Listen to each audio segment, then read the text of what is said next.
রহমতের নবীজি খেজুরের বাগানের পাশ দিয়ে নবীজি হেঁটে যাচ্ছেন মদিনায়, একটা উট দৌড়ে আসছে।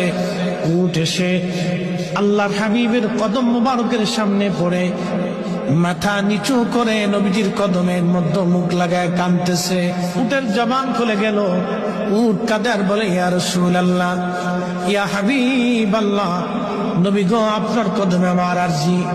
উট, কি জন্য তুমি কাঁদো?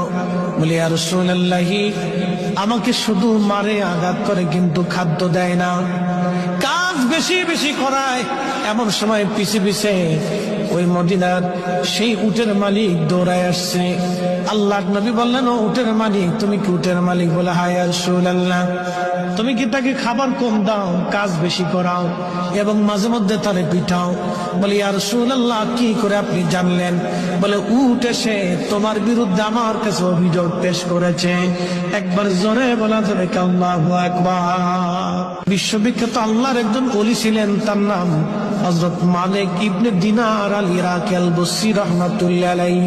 হযরত মালিক ইবনে দিনার তিনি প্রত্যেক বছরে মক্কায় হজ করার জন্য ইরাকের বসরা থেকে আসতেন।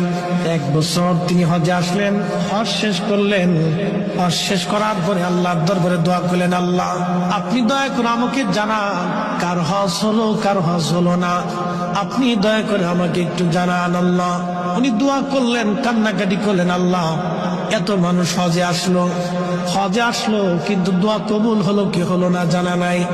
আল্লাহ রাব্বুল আলামিন রাত্রিবেলা হযরত মালিক ইবনে দিনারকে স্বপ্ন দেখাইলেন, মালিক রে, সবার হজ আমি আল্লাহ কবুল করেছি, সবার জীবনের গুনাহ আমি আল্লাহ মাফ করে দিয়েছি, কিন্তু একজন মানুষের দোয়া এবং একজন মানুষের হজ আমি আল্লাহ কবুল করি নাই, এবং একজন মানুষকে আমি আল্লাহ ক্ষমা করি নাই। লক্ষ লক্ষ মানুষ আমি মাফ করছি, কিন্তু একজনকে মাফ করি। তো মালিক ইবনে দিনার ইরাকি বসরি খুব চিন্তায় পড়ে গেলেন যে ওই একটা লোক যদি আমি হই, তাহলে আমার জীবন বরবাদ হয়ে গেছে।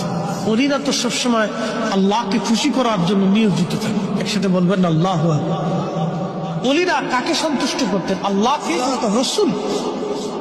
ওলিদের কাজই ছিল আল্লাহ তার রসুলকে খুশি করা।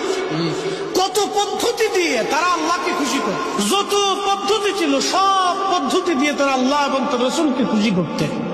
সবসময় তাদের কাজ ছিল আল্লাহ তার রসুলকে খুশি করা।